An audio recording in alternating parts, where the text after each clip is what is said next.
I'm Lieutenant Colonel Dana Kepler, retired United States Army.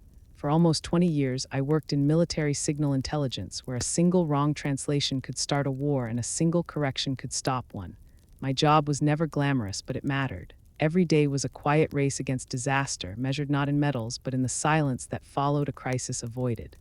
When I left the service, I didn't move to Washington or take a consulting job. I took a position at a small veterans museum in Virginia, a place that smelled of old wood and machine oil. My days were filled with dusting helmets, polishing metals, arranging letters that had outlived their senders. Visitors passed by, smiling politely, assuming I was just another retired officer keeping busy. Some laughed. One man once said with a grin, "From decoding wars to cleaning displays." "That's quite a downgrade, Colonel." I didn't argue, I just smiled. Because beneath one of those dusty exhibits lay something no one in that room could imagine. A piece of history still classified, a secret sealed for nearly 40 years. I thought I'd left the noise of war behind, but that secret had been waiting for me. And the day the Pentagon called, I realized some stories never retire. They only wait for the right frequency to be heard again. If you've ever been underestimated for the quiet work you do, stay with me. Hit like, subscribe, and listen closely. This story is for you. The first morning I walked into the museum, the air smelled like brass polish and old paper.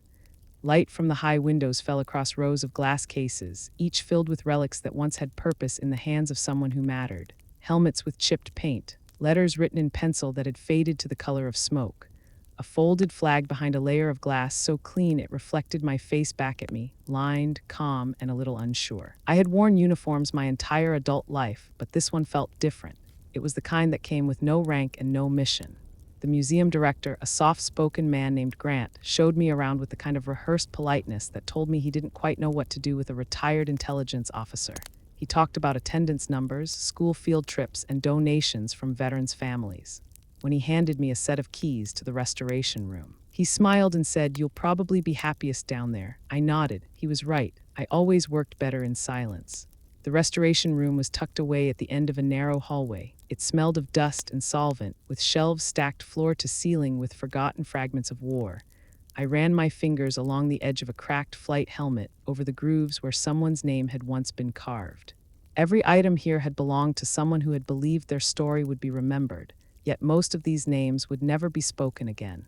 Ellen arrived a few minutes later. She was young, fresh out of college, full of the kind of energy I remembered having before the Army trained it out of me.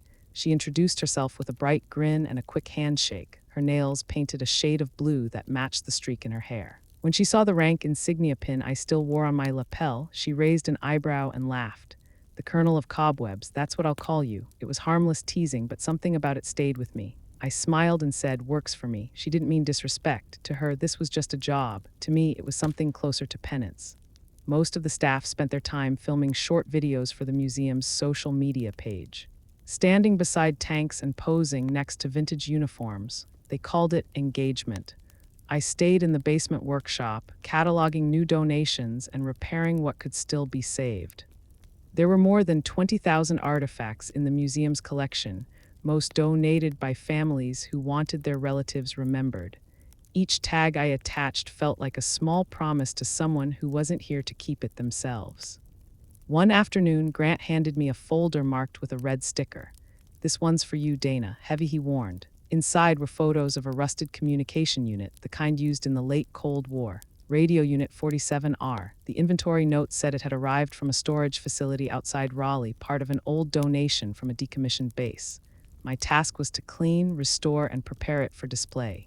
Simple enough. The unit was heavier than it looked. The metal casing was cold, its surface rough with corrosion and streaks of oil. I ran a cloth over the panel, revealing a set of faded stenciled numbers. The knobs were stiff, the dials frozen in place as if time itself had decided to lock them. I've handled countless radios before, both in service and out, but this one felt different. There was something about the frequency dial. The calibration marks, it looked familiar in a way that unsettled me. As I worked, Ellen hovered in the doorway. She held up her phone, ready to snap a picture. "Mind if I film this? You make it look so official." "Sure," I said, though I didn't look up. She started recording, narrating cheerfully about how even the colonel herself was giving the old beast a new shine. I laughed politely, but inside I felt a small sting. Maybe it was pride, maybe it was something else. Later that night, after everyone had gone home, I stayed behind. The building was silent except for the faint hum of the old ventilation system. I set the radio under a lamp and started removing the side panel screws. It was meticulous work, but the kind I found peace in. As the last screw came loose, the casing shifted slightly, revealing a thin layer of grime and something carved into the metal underneath. At first, I thought it was just a scratch, maybe from some old repair job, but when I wiped the surface clean, my breath caught 3 letters, OPE, then a dash, ECHOV. My hand trembled slightly. I stared at the inscription for a long moment, my heart steady but my thoughts racing. Op Echo V. It wasn't random. It was a code, and not just any code. It was one I knew because I had written it almost 2 decades ago on a night that had changed everything. The lamp light flickered against the metal, making the letters seem to move. I felt the weight of years settle on my chest.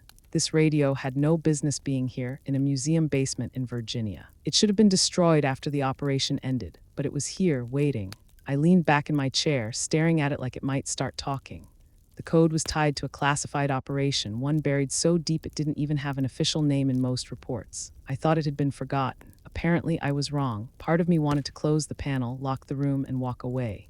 Another part, the part that had spent half a career chasing signals in the dark, wanted to dig deeper. Curiosity is a habit you never quite unlearn. When I finally shut off the lamp, the faint outline of those letters lingered in the dark. Op Echo V. My past had found its way back to me, and I knew that whatever waited behind that code wasn't done with me yet. Some stories don't fade, they echo, waiting for someone to listen again. If you're watching and you've ever stumbled upon something from your past that refused to stay buried, tap that like button and tell me about it, because the thing I found that night was only the beginning, and what came next would prove that even silence leaves a signal. The next morning, I arrived earlier than usual. The museum was still closed, its corridors dim and echoing with the soft hum of the air system. I carried my coffee into the restoration room and flicked on the lamp above the workbench.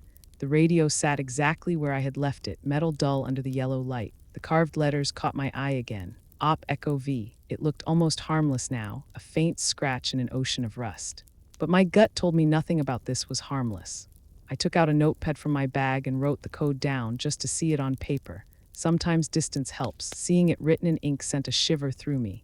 Those letters belonged to a chapter of my life I thought was sealed forever, one filed under Need to Know and burned the day after the mission ended. Yet here it was, staring back at me.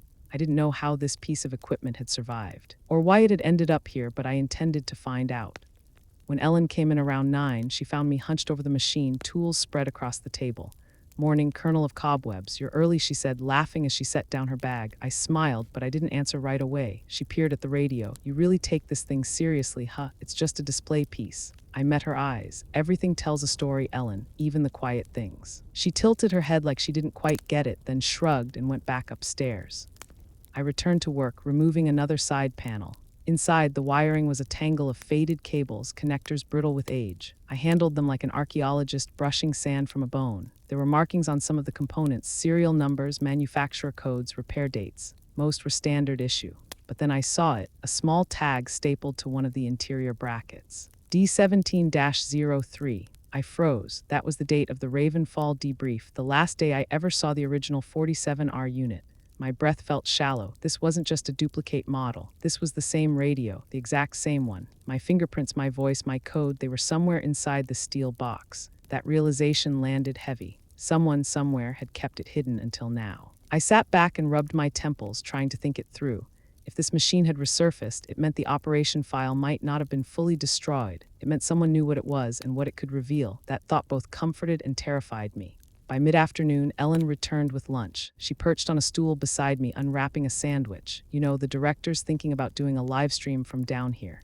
A day in the life kind of thing. I looked up sharply. "Down here?" She nodded, chewing. "People love seeing behind the scenes." She paused when she noticed my expression. "You don't like the idea." I smiled thinly. "Let's just say there are some stories better left off camera." She gave me a curious look. "You talk like there's a secret buried under all this dust." "Maybe there is," I said softly. She laughed, assuming I was joking. After she left, I leaned closer to the radio, my hand resting on the cold metal. Secrets don't stay buried forever. They corrode, just like steel, and eventually something gives. As the sun dipped low, the room filled with orange light through the narrow basement window. I cleaned the outer casing, each motion steady, methodical. The hum of the lamp and the faint creak of the old building were the only sounds. For the first time in years, I felt the same alert stillness I used to feel in the field before a transmission came through. That edge of anticipation. The moment before static turns into words. I didn't know what I was waiting for exactly, but I could feel it, the sense that the past was about to speak again. When I finally left the museum that evening, I glanced back through the glass door. The hallway lights had been dimmed, but the reflection of the workshop lamp still glowed faintly in the distance. The radio sat alone under it, as if keeping its own silent vigil. That night, I couldn't sleep. My mind kept replaying the same memory, the operation, the call sign, the static, my own voice translating under pressure. I remembered the last message we intercepted, the one that could have triggered a chain of retaliation if mistranslated. My correction had stopped it, but only a handful of people ever knew. Maybe that was how it was meant to be, or maybe, like this radio, the truth had refused to stay buried. Around midnight, I sat at my kitchen table, the museum key resting beside my coffee cup.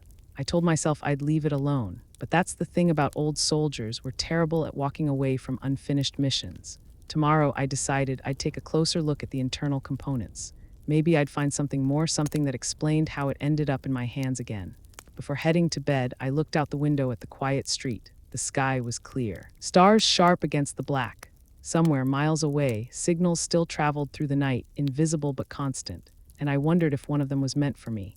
If you've ever had the past find you when you least expected it, drop a comment or share this video. Sometimes the things we think are over still have one more message left to send.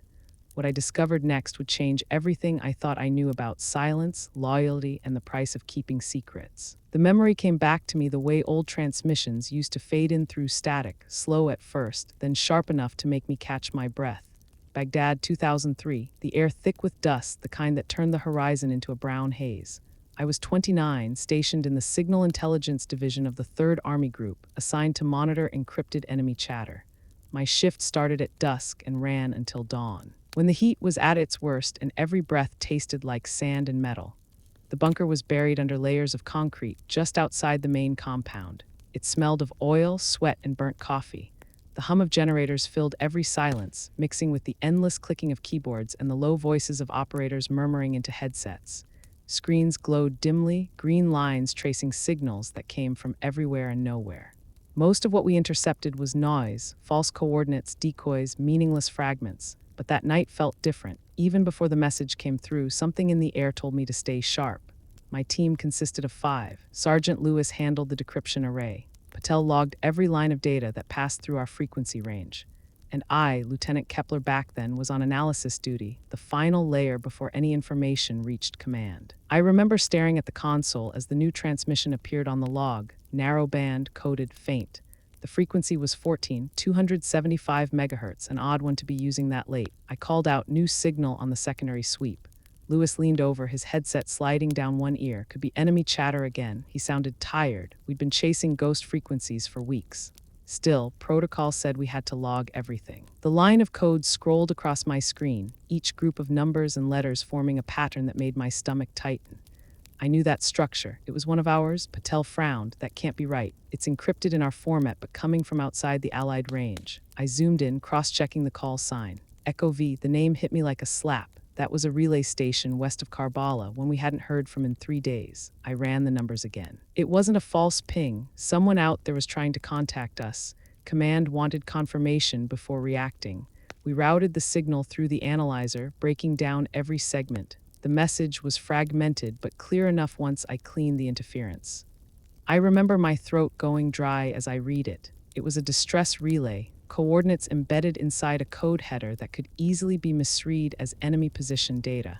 If transmitted to the field without verification, our artillery would target that zone, and that zone was one of our own forward operating bases.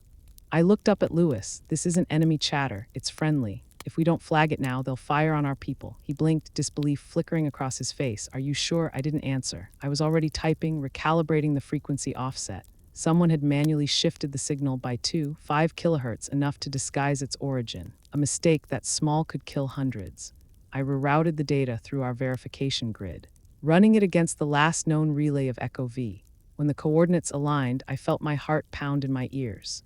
I picked up the comm line and called the command. Lieutenant Kepler, Signal Intel Division, immediate hold on strike order Bravo 9 or 7. Repeat, immediate hold. Target zone is friendly. The operator on the other end hesitated. We have confirmation from secondary intel. Stand down, I said sharply. Check the Echo V crosslink. I'll transmit corrected data. There was a pause, then the response came. Copy that. Hold initiated. For a full minute, the bunker was silent except for the hum of the machines. Everyone just looked at me. Then Lewis exhaled. Holy hell, Dana, you just stopped a friendly fire strike. I didn't respond. My hands were still shaking over the keyboard. I saved the corrected log, stamped it with my clearance code, and locked it in the secure drive. The system registered the action under my name.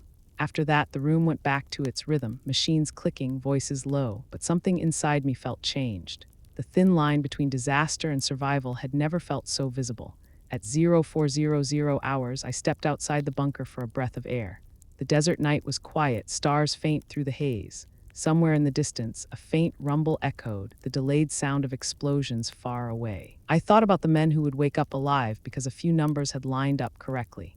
213 soldiers, give or take, most of them would never know. Maybe that was fine. Sometimes the best victories are the ones that stay silent. 2 days later, the command confirmed what we already knew. The coordinates from Echo V had been intended for extraction. The misinterpretation could have turned that mission into a massacre. The report went straight up the chain. Then, just like that, it was classified, eyes only. I signed the non-disclosure papers, filed the logs, and never heard about it again.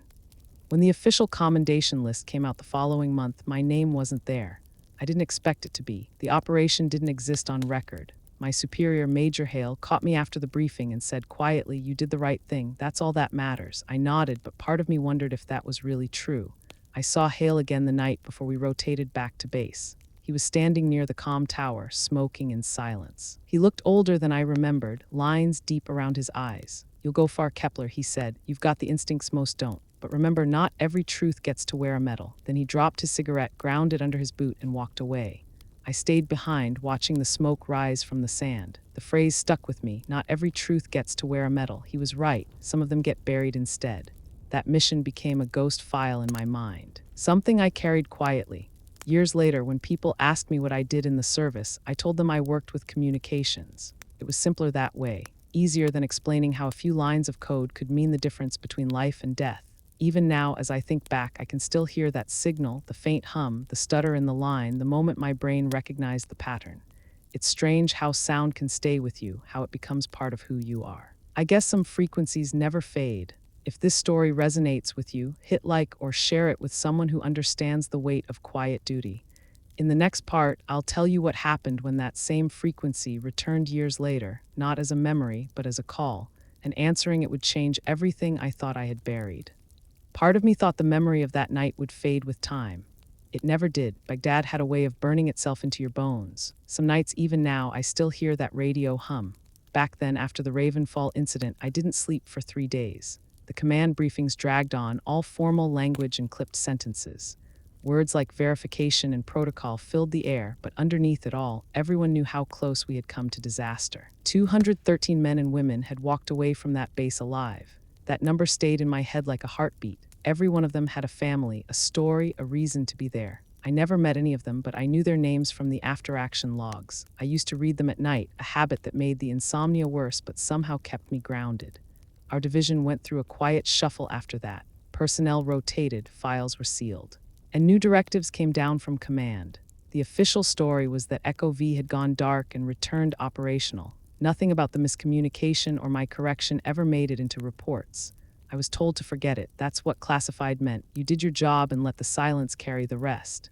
Major Hale called me into his office a week later. He was at his desk, the light behind him cutting sharp across the room. He didn't look at me when he spoke. Command decided to archive the Ravenfall sequence. It's top-level clearance now.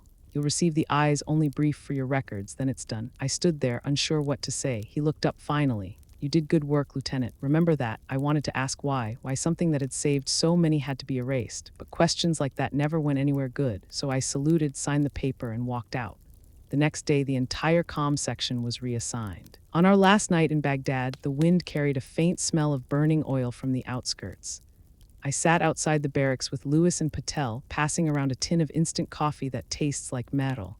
None of us talked about the mission. We talked about home instead, about what we'd do when the deployment ended. Lewis wanted to fix cars. Patel dreamed of going to grad school. I said I wanted a quiet life, maybe teaching. They laughed. "You quiet, never." I smiled then, but I didn't answer.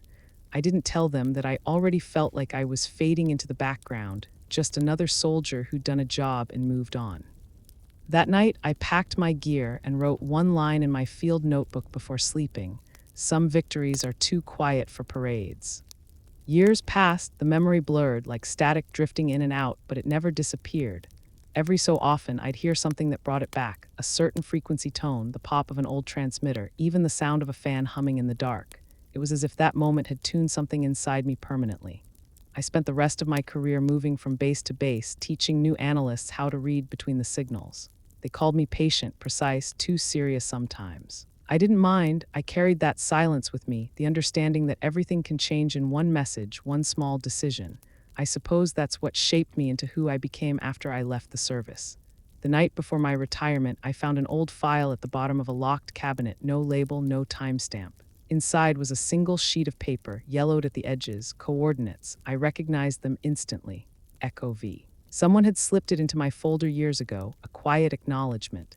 There was no signature, but at the bottom in neat handwriting was one line: "We remember the night you listened."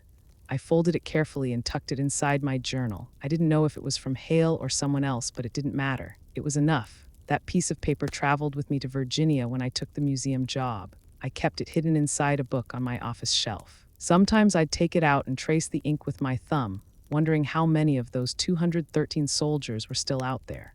And now, sitting in that quiet museum years later, the same code etched into a rusted radio was staring at me again. Op Echo V. I had no idea how it ended up there, but I could feel the pull of the past tightening. Maybe fate has a sense of humor, or maybe history just likes to repeat itself until someone listens properly. That night before locking up, I switched on the old radio's power supply. The tubes flickered weakly, orange and trembling like something trying to wake from a long sleep. A faint hum filled the room, low and uneven. I adjusted the dial, more from habit than expectation. Static rushed in, a familiar sea of white noise. Then for just a second, a tone. One long, one short, one long. A pattern that froze me where I stood. It couldn't be. That sequence hadn't been used in 2 decades. My rational mind told me it was interference, a coincidence. But deep down, I knew better. The past doesn't knock politely. It arrives like that, sudden and impossible to ignore. I turned off the power, heart steady but hands cold. Whatever this was, it wasn't random. I made a note to run a frequency trace tomorrow. Something in me already knew I wouldn't find anything, but I also knew I wouldn't be able to stop looking. If this story holds your attention, hit like or share it. What came next wasn't nostalgia. It was a signal I couldn't afford to miss. And it would pull me back into a world I thought I'd left behind forever. The day the reporter arrived started like any other. The morning light filtered through the museum's high windows, catching dust in the air like drifting ash. I was at my usual place in the restoration room, cleaning the metal casing of the radio with slow, practiced motions. The faint hum of an old ceiling fan filled the silence. Then I heard footsteps, quick and confident, echoing down the hallway. Grant's voice carried ahead of them, cheerful in a way that always made me wary. He was giving someone a tour. When they reached the doorway, I looked up and saw a man with a camera on his shoulder and a grin that didn't reach his eyes. He introduced himself as Ryan from Channel 8 News. "We're doing a short piece on veterans who have found second careers. Feel good stuff." He glanced around the workshop. "You must be the famous colonel everyone talks about." I wiped my hands on a cloth and nodded. "Just Dana's fine." He laughed softly. "Oh, come on. Colonel sounds better for TV." Grant beamed beside him, too proud to notice the sharpness under the man's smile. I knew his type right away. The kind who thought he was paying tribute but really just wanted a story that made viewers feel superior for 5 minutes. He asked if he could film me working. Said it'd make a great visual, the colonel of cobwebs polishing history. I could hear Ellen laughing in the hall when he said it. I forced a polite smile and went back to cleaning the radio. The lens hovered over my hands as I worked, its red light blinking like an unblinking eye. He started asking questions while the camera rolled. "Why the museum? Don't you miss the excitement of service? Must be quite a change, going from decoding military secrets to wiping down dusty artifacts." His tone was light, but the condescension was heavy. I told him every artifact here held a story worth remembering. He nodded like he didn't believe a word. At one point, he leaned closer and whispered to the camera operator, "Make sure you get her polishing the old radio." Perfect metaphor, signal lost to time. I pretended not to hear, but my chest tightened. The interview ended 15 minutes later. He shook my hand and thanked me for my service with a smile that felt rehearsed. Then they left. And the silence returned. That afternoon, Ellen came rushing into the basement holding her phone. "Colonel, you're online. They posted the clip already." My stomach sank. The video was titled From Codebreaker to Curator, the Colonel Who Fights Dust. The headline alone was enough. I watched it once. The editing made it worse. They'd cut my answers short, left in the smirk when he joked about retirement with a rag. I looked tired under the harsh lighting, older than I remembered. The radio gleamed beside me like a prop. By evening, my inbox was full of messages, some from strangers offering sympathy, others less polite. A few veterans reached out too, men I'd never met, telling me to shake it off, that the public never understood our kind of work. I appreciated it, but I didn't reply. Instead, I went back to the radio, the only thing in this building that seemed to make sense. I ran my fingers along the edge of the metal panel. The letters OP Echo V were still there. Faint but unshakable. I don't know why, but that night something inside me said it was time to look deeper. I took out the small wrench from the drawer and carefully loosened the screws holding the inner casing. The smell of aged metal filled the air, sharp and familiar. Inside, tucked beneath a layer of insulation, was a narrow compartment sealed with tape that had turned brittle with age. My pulse quickened as I peeled it away. Inside was a small spool of magnetic tape, the kind used in short-range field recordings. Next to it lay a faded identification tag, its edges bent and scratched. I held it under the light. Echo V, it read, followed by a string of numbers that matched the old operation log. My breath caught. For a moment, I just stared at it. The world felt smaller somehow, the air thicker. That code, that name, it wasn't supposed to exist anymore. Everything about Ravenfall had been erased, buried under layers of classified silence. Yet here it was in my hands. I set the tag on the table and picked up the tape. It was cold to the touch, lighter than I remembered. When I tilted it, a faint shimmer of dust lifted off, catching the lamplight. My thumb brushed over the label. Faint ink lines formed 3 letters, kept my own last name. The hum that filled my ears wasn't just the fan anymore. It came from the machine itself, low and steady. As if the old radio recognized the piece that belonged to it. I leaned in closer. For a second, I could swear I heard something, a faint, rhythmic pulse beneath the static. It hummed, faint but real, like a heartbeat waiting to be heard again. I turned off the light and sat in the dark for a long moment. Part of me felt the old instincts waking up, the training that told me to document, verify, report. But another part, older, quieter, knew this wasn't something to rush. This wasn't just a relic anymore. It was a message, sent across years, waiting for me to listen again. If this story moved you, click like or share it with someone who understands that not all wounds are visible. What I discovered on that tape would unravel everything I thought I'd left behind, and in the next chapter, you'll hear what no one was ever supposed to hear again. The next morning, the museum felt heavier somehow, as if the walls themselves were aware of what I'd found. I arrived before the doors opened, a habit I'd developed whenever something was weighing on my mind. The workshop was quiet, sunlight slipping through the high basement window and painting a dull square of light on the table.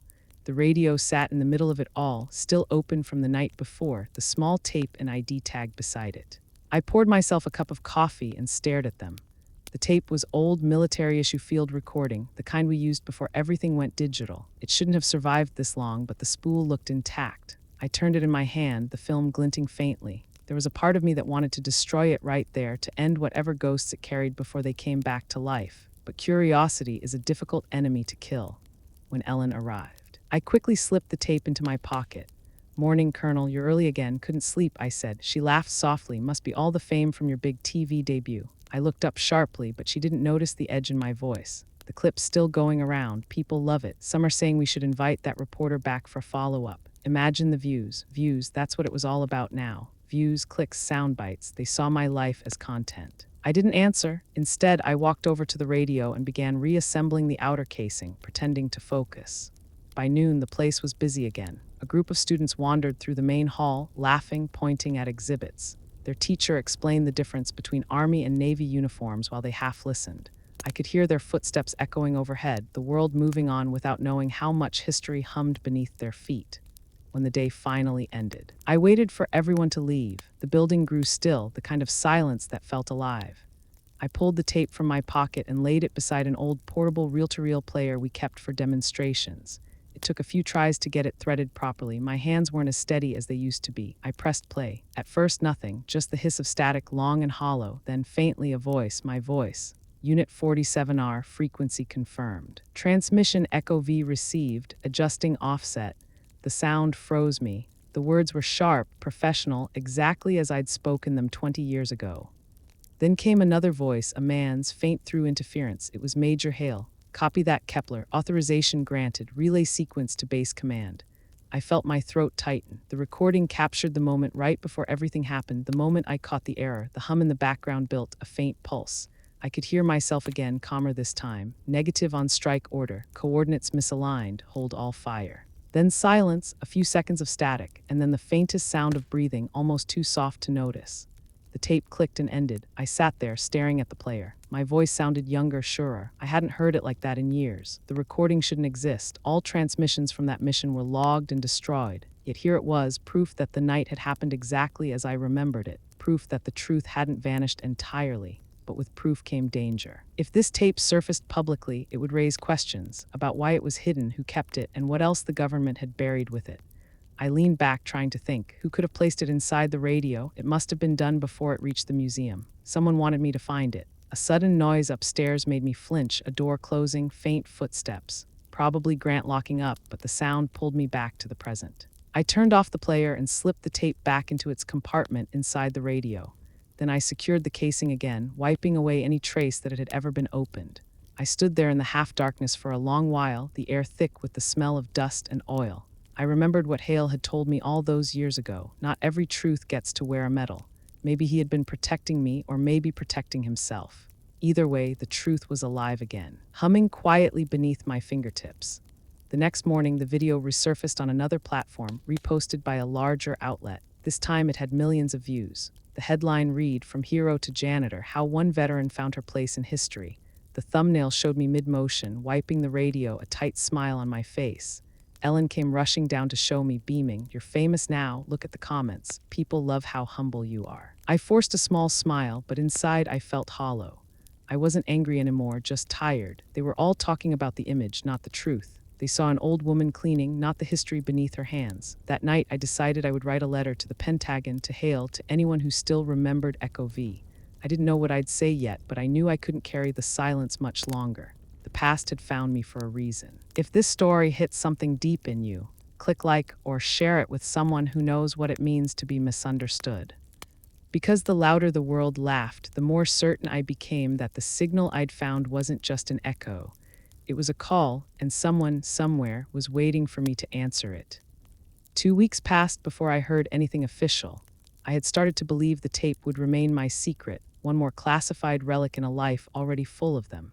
Then one quiet morning, the museum's front desk called down to the workshop. A package had arrived for me, no return address, just a government seal on a plain brown envelope. My hands knew that emblem before my eyes did. Inside was a single-page letter from the Defense Intelligence Agency. It requested my presence at a private verification session regarding an artifact labeled Ravenfall Transceiver. The signature at the bottom was from a name I hadn't seen in almost 2 decades. Major General Thomas Hale. I sat there for a long time, the words blurring a little under the fluorescent light. It wasn't fear I felt exactly, more like the weight of something finally circling back. I knew I had to go. Some debts in life don't expire. The museum staff was thrilled when I told them I'd been invited to Washington. They assumed it was for an award or some consulting opportunity. I let them think that. Ellen hugged me before I left, her voice bright. "Bring us back a souvenir, Colonel." I smiled and promised I would. The DIA building in Arlington hadn't changed much since I'd last walked through its glass doors. The security process was the same: ID checks, metal detectors, polite but unyielding eyes. A young officer escorted me down a hallway that seemed to stretch forever, its walls lined with framed photos of missions, none of which officially existed. He led me into a small room, no windows, just a table, a recorder, and 2 chairs. The hum of air conditioning filled the space. For a moment, I felt 29 again, back in the Baghdad bunker, listening for a signal that could change the world.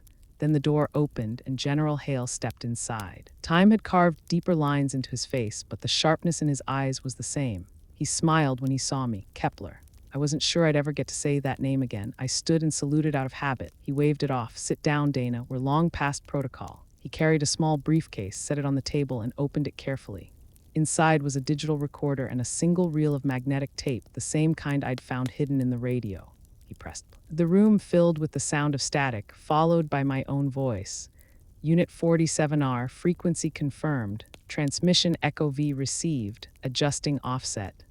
My breath caught in my throat. Hearing it in that room after all these years was like hearing a ghost. Hale let the recording run until it ended, then clicked it off. He looked at me for a long moment before speaking. "We've declassified Operation Ravenfall," he said quietly. "The review team found this tape last month in a recovered archive. They traced the artifact to your museum." I nodded slowly, unsure what to say. He leaned forward, his tone steady. "That night, your correction didn't just stop a friendly fire strike. It prevented a retaliatory sequence that could have reignited hostilities across the border. You didn't just save 213 soldiers, Dana, you prevented a war." The words hit harder than I expected. I felt them settle deep, stirring something I had buried under years of restraint. I had always known the night mattered, but hearing it said aloud by the man who had been there made it real in a way it had never been before. Hale smiled faintly. "We should have told you long ago, but sometimes silence feels safer than truth. You understand that better than anyone." I managed a small laugh. "Too well, sir." He reached into his briefcase again and slid an envelope across the table. Inside was an official invitation from the Department of Defense to the upcoming ceremony honoring women in military intelligence. The letter said I would be recognized for exemplary service and contribution to classified operations. I read it twice before looking up. Hale nodded. "It's time, Kepler. You've carried the weight of that night alone for too long. Let the record speak for itself now." I wanted to tell him how strange it felt to be seen again after years of being invisible, to have the past suddenly bathed in light after living so long in the shadows. But the words didn't come. Instead, I just said, "Thank you, General." He stood and extended his hand. "For what it's worth, I'm proud of what you did. We all are." I shook his hand, and for a moment I saw not the general, but the man who had once stood with me in the noise and chaos of a war we were both trying to survive. As I left the building, the afternoon sun hit my face. The city buzzed with its usual rhythm, cars, voices, the low hum of life moving forward. For the first time in a long time, I felt something close to peace. But that peace was short-lived. Later that evening, back in my hotel room, I turned on the television. There it was again, my face, the same clip from the museum. Playing on a national network this time, the anchor's voice carried that same polished tone. Local veteran finds new life in a small-town museum, a reminder that every hero's journey has a quieter chapter. I turned off the TV. Quiet chapters, I thought, maybe so, but mine wasn't finished yet. The world thought they were watching a retired colonel cleaning relics. They had no idea one of those relics had just rewritten a part of history.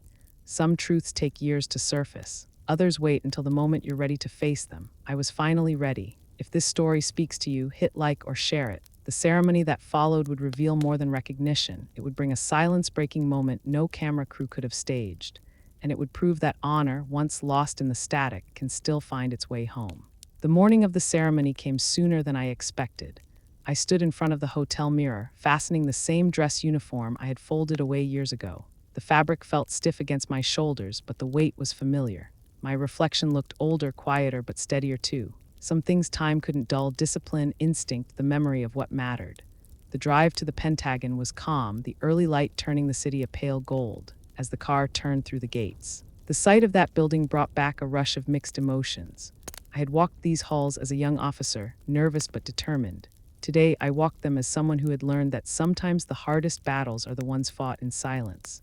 An aide from the Defense Intelligence Agency met me in the lobby and led me to a side entrance reserved for honorees. The air smelled faintly of polished wood and coffee. She smiled warmly as she handed me a small badge. "Welcome back. Colonel Kepler, please wait here until we escort you to the auditorium." Her tone was respectful, but beneath it was curiosity. People always wanted to know what a classified hero looked like. From the waiting area, I could hear the muffled sound of reporters setting up outside. There were cameras, bright lights, and a low murmur of voices. It was the kind of attention I had spent years avoiding. I straightened my jacket and took a slow breath. Recognition wasn't why I came. It never was. I was here because, for once, the truth deserved to stand on its own. When they finally called us in, I followed the group of honorees down a long corridor lined with portraits of past leaders. The hall opened into an auditorium filled with military officers, journalists, and guests from across the services. The American flag hung behind the stage, light catching the edge of its fabric. The hum of conversation died as the ceremony began. A senior official stepped up to the podium and spoke about women in intelligence, their sacrifices, and the quiet work that often went unnoticed. His voice was practiced but genuine.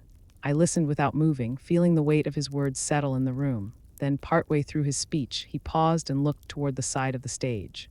"There's one story that defines the spirit of this recognition," he said. "A story buried for nearly 20 years, now finally brought to light. The operation was called Ravenfall, and it might have changed the course of a war. The lights dimmed slightly. A screen behind him flickered on, displaying the old radio, the same one from the museum, restored and shining under perfect light. The camera zoomed in on the engraved code. Op Echo V, whispers rippled through the crowd. The official continued. During a chaotic night in 2003, an intelligence officer intercepted a misread signal that would have resulted in friendly fire. Her correction prevented the loss of over 200 American soldiers. Her name was Lieutenant Colonel Dana Kepler. For a heartbeat, the room was completely still. Then applause, soft at first, then rising like a wave. My chest tightened as I stood. The faces in the crowd blurred slightly under the bright stage lights. Hale was there too, in the front row, giving a small nod of acknowledgement. The moderator gestured for me to join him on stage. My legs felt heavy, but I walked steadily to the podium. The applause quieted as I reached the microphone. I looked out over the sea of uniforms and faces, people who understood the strange combination of pride and guilt that came with surviving. For a long moment, I didn't speak. Then I said quietly, I spent most of my career listening to things other people couldn't hear, frequencies, codes, static. I thought that when I retired, I could finally live in silence. But silence has a way of echoing back. A few faint smiles flickered in the crowd. I went on. That night, I did my job, I listened carefully, and lives were saved. But I wasn't alone. Every person who served beside me, who trusted the system, who believed that the smallest decision could matter, that's who I'm standing for today. I glanced toward the back of the room where I noticed a camera crew setting up. Among them was a familiar face, Ryan, the journalist who had mocked me at the museum. He froze when our eyes met. His expression shifted. The arrogance replaced by something that looked a lot like shame. I continued speaking. We don't always get to choose how the world remembers us. Sometimes it takes years for the truth to catch up, but when it does, it reminds us that honor doesn't fade, it just waits. When I finished, the room rose to its feet. The applause was louder this time, not out of pity or protocol, but respect. Hale joined me on stage, shaking my hand before presenting a small medal encased in glass. He leaned in slightly and said under his breath, "You finally got your frequency back." I smiled, unable to answer. After the ceremony, people lined up to speak with me, officers, reporters, young analysts just starting their careers. They asked about the radio, the operation, how it felt to keep a secret that long. I told them the truth. It wasn't easy, but some things are worth the wait. When the crowd began to thin, Ryan approached me, hat in hand. "Colonel Kepler, I owe you an apology. I didn't understand back then." I nodded slowly. "Understanding comes late for most of us," I said. He looked down, then quietly added, "I'd like to tell the real story this time, if you'll let me." "Maybe." Said, "But this time you'll have to listen." That night, as I left the Pentagon, the city lights shimmered against the river. The air was cold, clean, and full of sound, the hum of life continuing, the echo of applause fading into memory. I looked back at the building one last time. For the first time in years, I felt like the noise in my head had finally quieted. If this moment struck a chord with you, tap like or share it, because sometimes the quietest people carry the loudest truths. And in the final chapter, you'll see how one unexpected encounter turned that truth into something far bigger than recognition. It became redemption. The auditorium was full that evening, the kind of full that made the air hum with anticipation. 600 guests filled the seats, rows of dark uniforms and polished metals gleaming under the lights. The banners above the stage read "Women in Military Intelligence Recognition Ceremony." The words looked simple, almost too small for the weight they carried. I sat toward the end of the second row, my uniform pressed, my shoes polished to the point of reflection. Around me were faces I didn't know but somehow understood, people who had lived the same discipline, the same quiet service, the same balancing act between pride and humility. The stage was framed by two flags, one American, one for the Department of Defense. At the podium stood General Hale, steady as ever, his voice calm and deliberate. He began with stories about the women who came before us. Those who cracked codes in windowless rooms during World War II, who carried radios through jungles, who never appeared in photographs but whose work shaped the tides of battle. The room listened in silence. Then he paused, his eyes scanning the crowd. "Among these heroes stands one who chose silence over recognition," he said. His tone changed, slower now, heavier. For nearly 20 years, her name remained classified. Her actions prevented a tragedy that would have cost hundreds of American lives. Tonight, that silence ends. "Colonel Dana Kepler, please rise." The applause started softly, like a ripple spreading across calm water. Then it grew, wave after wave, until it filled the hall. Cameras turned in my direction. I rose to my feet, the noise fading into something distant and unreal. I didn't wave or smile. I just stood there, the light on my face. the sound of recognition surrounding me like an echo that had been waiting years to return. I saw Hale's eyes meet mine across the room, and in that look was everything that didn't need to be said: the long wait, the shared memory of that night, the understanding that this moment wasn't about glory. It was about closure. I nodded once, a quiet thank you. Then, through the sea of faces, I caught sight of Ryan, the journalist who had once turned my life into a headline. He was in the media section, headset in place, staring straight at me. But this time there was no smirk, no false smile. His expression was something else entirely: remorse, maybe, or respect. He lowered his headset slowly, then took it off altogether. For a moment he just stood there, eyes down, as if realizing that for once the story wasn't his to tell. The applause continued until Hale raised his hand for silence. When it quieted, he spoke again. Sometimes the bravest act in service is not what we do under fire, but what we endure in its absence. Colonel Kepler reminded us that honor is not measured by medals or headlines, but by the courage to act when no one is watching. After the ceremony, people approached to shake my hand, their words soft but full of sincerity. Young officers introduced themselves, saying they had read about Operation Ravenfall now that it was declassified. One woman, maybe in her 20s, held my hand a little longer than the others. My grandmother served in signal intelligence too, she said. She never talked about it, but she would have been proud of you. I smiled because I understood that silence too. When the crowd began to thin, I found a quiet corner near the back of the hall. The medal Hale had presented sat heavy in my palm, small, simple, engraved with nothing more than my name and the words "for unseen valor." I traced the letters with my thumb. It wasn't the recognition that moved me. It was the thought that after all this time, the story of that night would no longer be forgotten.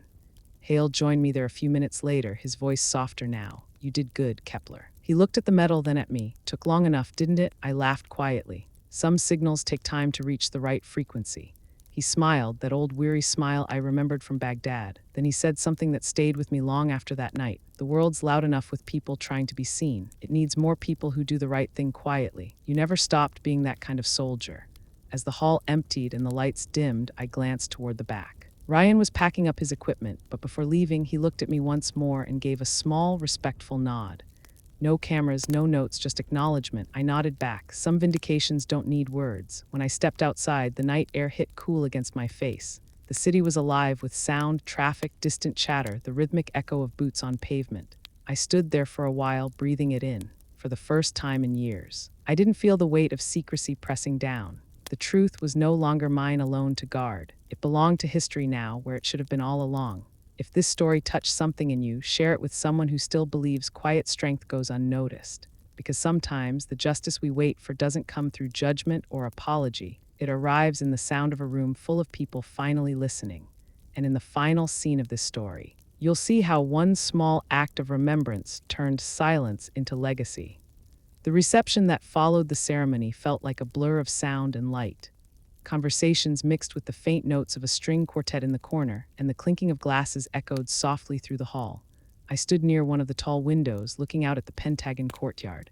The reflection in the glass showed me surrounded by people. Yet in my mind, I was far away, back in that bunker, the radio hum filling the air, the static that once separated life from death. A few reporters approached, but they were polite this time. Their questions were measured, thoughtful. One young woman, maybe in her first year on the job, asked what advice I would give to those serving now. I thought for a moment before answering. "Listen carefully," I said, "not just to orders or signals, but to the things people don't say. That's where the truth usually hides." She nodded, writing it down as if it mattered more than it probably did. Still, it was the best answer I had. Across the room, I saw Ryan standing near the buffet table, speaking quietly with his cameraman. When our eyes met, he gave a small wave, hesitant, almost uncertain. I motioned for him to come over. For a moment, he looked surprised that I'd even acknowledge him. When he reached me, he spoke softly. "I owe you another apology, Colonel. The piece I made years ago, it was cheap. I was trying to make a name for myself, not tell the truth." I studied him for a moment. "You told the story people wanted to hear," I said. "That's what sells." He sighed. "Maybe, but the story you lived is the one people needed to hear." I glanced toward the rows of officers and guests mingling behind us. "You'll get your chance," I told him. "Just make sure you get it right this time." He nodded and extended his hand. No cameras, no notes, just a handshake. It felt genuine. General Hale joined us a few minutes later. He looked at Ryan, then at me, his expression both amused and approving. "The press catching up with the truth. There's a first time for everything," he said quietly. Then he turned to me. We're adding the Ravenfall transceiver to the Defense Archives next month. Your museum will be credited for its preservation. You should come see it once it's installed." I felt a small smile tug at the edge of my mouth. It belonged there anyway. He nodded. "So do you." Later. As the crowd began to thin, Hale made his way back to the stage for closing remarks. I stayed where I was, letting the noise fade. There was a strange peace in knowing that the story had finally reached its end, or at least the part of it that needed to be told. Outside, the evening air was cool and clear. The pentagon lights stretched across the reflecting pool, each one flickering slightly in the water. I walked slowly toward the car, waiting at the curb, but when I reached the door, I paused. Something made me turn back for one last look. Through the tall windows, I could still see the hall inside. The banner, the stage, the people slowly dispersing. It struck me then that the recognition wasn't about medals or applause. It was about closure, about finally letting the truth breathe. I reached into my pocket and pulled out the small medal Hale had given me earlier. The engraving caught the light, reflecting a faint shimmer against my hand, "For unseen valor." The words were simple, but they carried everything that mattered. As the car drove away, the city passed by in streaks of light. My mind drifted back to the museum, to the quiet basement and the radio waiting there. I imagined walking in the next morning, unlocking the door, the faint smell of oil and paper filling the air. The same place that once felt like exile now felt like home. The relics didn't seem forgotten anymore, they were witnesses. I knew exactly what I would do when I returned. I'd restore the radio completely, polish the metal until it shone, and add one small placard beside it. Ravenfall transceiver, recovered artifact, 2003 Operation Echo V. No grand language, no dramatics, just the truth. And maybe when visitors passed by, someone would pause long enough to read it and wonder what story lay behind it. Maybe they'd sense that some battles are fought in silence and that sometimes the greatest victories never make the news. Back at the hotel, I sat by the window with the medal still in my hand. The city stretched out below, endless and alive. I thought about all the years I had spent running from recognition, and how in the end it had found me not with a shout, but with a quiet nod. That was enough. I placed the medal on the nightstand and turned off the light. The hum of the city outside faded into the steady rhythm of my own heartbeat. Some vindications arrive without words. If you believe that honor doesn't fade, even when forgotten, click like or share this story. Because sometimes it's not the applause that defines us, it's the silence that follows and what we choose to do with it. When I walked back into the museum, the air felt different. Sunlight spilled through the tall windows, catching the dust in quiet golden swirls. Ellen met me at the door, smiling the way only someone who finally understood could. She held out a small plaque wrapped in paper. I unfolded it carefully. It read Exhibit 47R, the signal that saved 213. I carried it to the radio room myself. The old transmitter sat in its glass case, polished, restored, and still humming faintly as if the past refused to rest. I placed the plaque at its base and stepped back. For a long moment, I said nothing. The silence wasn't heavy anymore, it was full. People would walk by this display and never know the whole story. They wouldn't hear the static that once filled my ears or feel the fear of one wrong frequency, one misplaced word. But maybe they'd pause long enough to sense that some battles aren't fought with weapons. Some are fought with patience, courage, and the will to stay unseen until the truth finally speaks. That was enough for me. I didn't need another medal or another speech. All I wanted was for those who came after to know that loyalty and silence can save lives just as powerfully as bravery and noise. Not every hero fires a weapon. Some just refuse to let the truth be forgotten. If you've ever been underestimated for the quiet work you do, you're not alone. Like, share. And subscribe to Military Revenge, where we honor the silent battles, the unseen warriors, and the courage that endures long after the echoes fade.